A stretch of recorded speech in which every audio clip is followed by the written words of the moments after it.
还好我可以生2胎，不是，想说3胎，该薅的羊毛还是要薅，金屁股。这时候很想问一下奶瓶的厂商，做那么小的瓶子到底要干嘛？只有喂过奶的人才能懂我到底在讲什么。新手爸妈在焦虑中一定会买的，很容易踩雷啊！今天讲了好多荒谬，开始这样甩，倒在头上。有些钱呐，该给别人赚的还是要给别人赚，智商羞耻住。嗨，我是安娜，欢迎回到我的频道。今天是宝宝用品踩雷大赏，这条影片也是大家敲碗敲来的，又是一条得罪厂商的影片。我喜欢买这件事情呢，大家也都已经知道了。我生了2胎，可想而知，我买了很多东西。基本上啊，报得上名字的东西，好用的不好用的，我全部都已经买过了。特别是有些朋友啊，自己还没有生宝宝，好朋友生了宝宝，正在帮好朋友挑礼物。如果你没有一些养育宝宝的经验呢，就很容易买到一些又贵又不好用的东西。所以今天这条影片真的是价值千金。第一个，小衣服、小袜子、小鞋子、小尿布，所有 NB 就是 newborn 型号的东西。按照宝宝的生长曲线来看啊，小宝宝在刚出生到差不多6个月那一段时间，它长得非常的快，所以小宝宝没有办法很长时间都穿同一个 size 的东西。你只要去那些漂亮的小宝宝用品的店，永远都会看到一个东西，这种包得很漂亮的新生儿礼盒，里面就有我刚刚讲的这些小小的、超级可爱的小衣服、小鞋子、小袜子这些东西。你看到之后就会觉得很烧火，因为你就会想象到自己的小宝宝穿的那样的东西非常的可爱。但是那样的东西啊，真的就1盒就够了，最多2盒吧。亲朋好友送礼物的时候，通常也会挑选那样子的礼盒的东西来送给你。所以呢，如果你自己又买了，就会家里堆到很多这种新生儿大小用的这些用品。像我们那时候收到一个鞋子，到最后是狗狗穿的。你怎么不说？我们还收到那种非常贵的精品的衣服、帽子、围兜、裤子，一次都没有穿过，而且我还生了2胎哦。第1胎没有穿到，非常的扼腕，就觉得说那么贵的东西，我一定要找个机会把它穿到。结果发现第2胎的时候呢，季节又不合适，所以也就没有穿上。生了2胎都没有穿上呢，这么贵的衣服，真的是有点可惜。所以新生儿大小的东西呢，大家记得买的时候呢，就稍微降火，收手，不要买太多，有就好了。而且其实新生儿的时候啊，他出门的机会非常的少，全套的 look 非常难穿到。基本上他在家里就是包一个那种包屁衣或者什么蝴蝶衣，3、5件，我觉得就差不多了。当然这也取决于你家里晒衣服的方式。如果你家里是像我们家一样脏了丢进去洗衣机洗完之后烘完拿出来，比较可以快速的轮替的话，你可以准备的衣服就可以更少。但如果你家里是靠晾晒，如果天气又会经常阴雨干的比较慢的话，你就会稍微多准备几套，但是也不要太多，因为它很快就长大了。NB 尿布穿着的时候是新生儿的时候，有些人住月子中心，月子中心就会提供这个 NB 的尿布，拿妈妈手册可以去换很多 NB 的尿布。该薅的羊毛还是要薅，养宝宝真的很花钱，而且现在大家买尿布都很方便。我的消费观还是这样，就不要囤，用完了我们再去买，楼下的药局买一买啊，其实就很快，慢慢它就长大了，长大你就要换型号。亲朋好友在送尿布的时候啊，就可以送 S 号或者 M 号，小朋友慢慢长大他还是可以用得到，不然你送 NB 啊，他很快就用不到。有些小朋友他就是会挑尿布，金屁股，你们知道吗？会有这种生物存在，不养小孩都不知道那小孩为什么屁股这么金贵。你送的那个尿布如果刚好他不适合，他就会没有办法穿。所以如果你们要送尿布呢，可以打电话问一下小宝宝的爸爸妈妈，小朋友现在习惯用的尿布是哪一包，他再去买就好了。不用啦，人来了就好了，红包来了就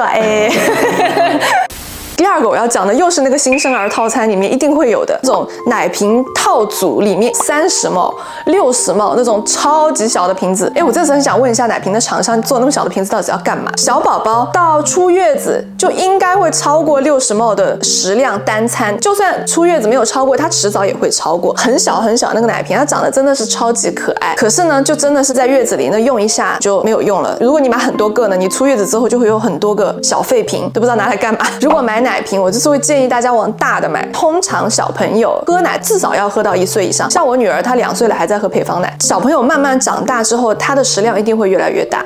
有一些小朋友像我儿子就会喝到360ml一顿，女儿好一点啊，女儿没有超过240过。所以你买瓶子至少要买到240的那个大小，才会让你使用的时间稍微长一点。现在很多的瓶子都会主打它可以延续使用，你奶瓶用完之后，你可以换它那个杯盖，就会变成一个正常的水杯，变成吸管杯之后再变成一个宽口杯，就会一直用下去。配色还蛮好看的，大人也可以拿来当咖啡杯。我儿子现在在用的一个水壶，就是他小的时候的奶瓶，我直接把那个头换上去，它现在变成一个水杯。你买足够大的 size 啊，它就是可以延续使用。有一个材料千万不要买，这是玻璃奶瓶。玻璃奶瓶我实在是不知道这样的材质它做出来到底是要干嘛，就又容易破又很重，小朋友不可能自己拿住，因为一定会砸到他的脸，因为小朋友差不多到6个月的时候，他就会想要自己抓奶瓶，就这样嘟嘟嘟嘟这样子喝。可是玻璃奶瓶他是不可能让他自己抓住的，因为真的很重。刚刚我们有提到每个小朋友他的性格习惯不一样，造型的部分啊，就真的喜好又会不一样。像我儿子就很喜欢贝塔的那个香蕉形状的那个奶瓶，那个奶瓶也是我们在养 Chris 的时候觉得最好用的奶瓶，因为它主打一个防胀气，所以它那个泡泡往上喷的时候，你就会。只有喂过奶的人才能懂我到底在讲什么。看到那个气泡往上喷的时候，好像你自己体会。如果这一集刚好有人没有生小孩看，肯定不知道我在讲什么。但生过小孩、喂过奶的人，肯定能感受到我在说什么。安心又满足。对，但是呢，那个奶瓶我女儿她就不喜欢，我女儿就喜欢那种宽口的，所以他们两个习惯完全不同。要送朋友的话，记得问一下朋友的小宝宝喜欢的是什么，千万不要觉得说啊这个奶瓶好可爱就去买。奶瓶的部分，容量太小的奶瓶跟玻璃的奶瓶不要买。下一个我觉得也是新手爸妈在焦虑中一定会买的，很容易踩雷，脑波很容易弱的一个东西，宝宝用什么什么什么。就比如说啊，4个月以后你就是要开始做一些副食品嘛。做副食品的时候，你会看到市面上会有一个东西叫副食品锅，就是一个锅子。他说它是专门拿来做副食品，还有副食品专用刀具。做的可可爱爱小小的刀小的砧板，这个东西我觉得也是完全没有必要的。我们在做副食品的时候啊，你再怎么样，食物最后还是会煮熟嘛。至于你是从这个砧板上拿过来的，还是那个砧板上拿过来的，其实问题不是很大。问题是在于我们大人也要吃得健康，在使用砧板、使用刀具的时候，也要有一个好习惯，就是生熟食把它分开，而不是就是在做副食品的时候才要去注意。其实我们每天自己在料理自己的东西的时候，就已经要注意了。所以拥有一套好的锅具，拥有一套好的刀具、砧板，我觉得是一个非常值得的投入，但就是没有必要去买一个副食品专用锅。我讲这些你们一定会很好奇，那我觉得什么样的东西好用？我觉得好用的东西也不少。如果大家想知道的话，我们下次再有机会来聊一聊什么东西是好用的。我们这集先帮大家排一排雷。还有一个很荒谬的东西，婴儿调味料。前几天去药局才看到婴儿调味料这个东西，就是有一些什么调料包啊，什么婴儿酱油啊、婴儿盐啊。厂商在做这种东西是在藐视我们的智商吗？真的觉得生完小孩之后的人智商会真的很低。第一胎的时候就是会相信，现在我觉得自己是百金沙场，完全不会相信这种东西。婴儿首先他就不需要调味料，为什么还要给他一个婴儿调味料呢？通常婴儿调味料它就会主打里面添加什么 DHA 啊，或者添加各种各样的那种补剂，配方奶、母乳，然后我们平时吃的天然的食物里面都有我们需要的这些营养，完全不需要指望一个油啊、盐啊、酱油啊帮我们补充这个营养。酱油最荒谬。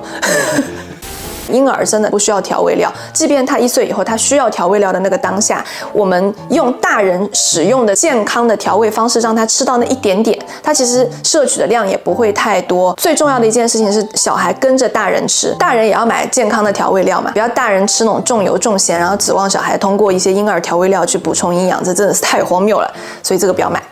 吃的东西真的荒谬的东西太多了，还有一个东西我也买过，咬咬乐。没有生过小孩的朋友呢，肯定不知道我说这个咬咬乐是什么东西呢？它就是一个袋子，上面会有很多洞，让你把水果塞进去，然后小朋友可以这样咬着。它的广告图呢都做得非常的可爱，我当时也是被这个广告图烧到，然后2胎都有让他们用这个咬咬乐。现在说起来真的荒谬啊！今天讲了好多荒谬。它是一个袋子，最大的 size 大概就是这么一点点大，大概往里面塞2片橘子就已经塞不下任何东西了。小孩子就这样咬一咬呢，马上就咬没了，他就会很生气。还不如买一个便宜的压副食品的那个工具，或者你就拿叉子把软的水果就这样在碗里这样把它压成泥，给他直接吃就好了，根本就没有必要用什么咬咬袋。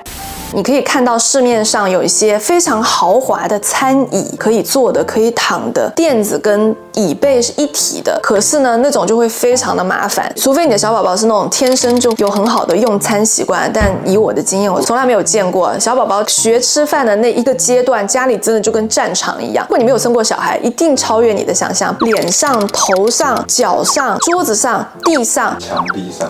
所有的地方你可以想到的全部都是他吃东西，因为他们可能会吃一吃，然后就开始这样甩，或者说可能会倒在头上或者怎样，想得到想不到的状况都有可能在他吃饭的时候发生。所以这个时候呢，你的餐椅一定要是那种可以拿到你的浴室里，打开你的莲蓬头，嘘一键清洗的那种，要不然靠擦的是要擦半天。首选那种塑胶的或者木头的都可以，可是如果有那种软垫做成一体的，看起来很豪华那种餐饮的，就千万不要选。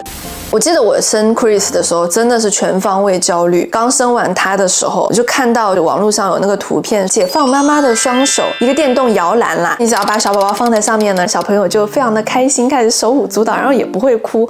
哇，我觉得那东西真的太棒了。他说解放妈妈的双手，太需要被解放了，所以马上就是手刀让这个东西下一秒就要出现在我家里。买了那个东西之后呢，确实 Chris 也就上去开始摇，摇没多久，有没有1个月还是2个月，就是很快我就发现说 Chris 已经达到这个电动摇篮的体重上限，而且他也没有办法在上面根本没有办法待很久，这样一直摇，播放一些白噪音。小朋友一开始当然觉得很新奇，大概就1、2次之后，他就知道那个套路，知道妈妈要解放双手，妈妈现在没有要抱我，他就会想方设法的想要让你把它抱下来。这个东西呢，它非常的贵，用的时间呢又不会太久。我后来其实有发现，有一些店铺它是可以提供租赁的，真的有被这样子的东西烧到啊，你可以去租赁，租1个月、2个月，我觉得足够了。一缓解你的焦虑，二让你体验这种新奇的大型的产品，然后也不会花太多的钱。还有一个东西不敢想象，就是我第2胎的时候买的，因为它实在太可爱了，是一只防胀气的枕头，它做成一个大白鹅的样子，然后商家声称是把小朋友让他趴在大鹅上面就不会胀气。女儿趴在大鹅上，想说是要谋杀她。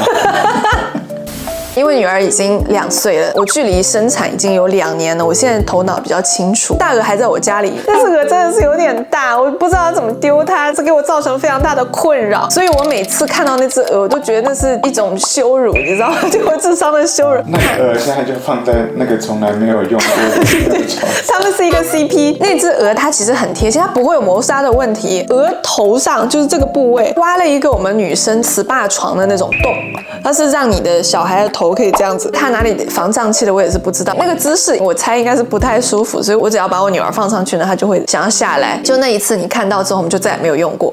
婴儿剃头神器就是一个电动的一个剃刀，可以剃胎毛。我有在 Chris 头上尝试过一次，我发现某一块被我剃得特别短，我就不敢再进行第2次，因为我觉得我会把它剃秃。所以我觉得这个事情还是就交给专业理发师，有些钱呢，该给别人赚的还是要给别人赚。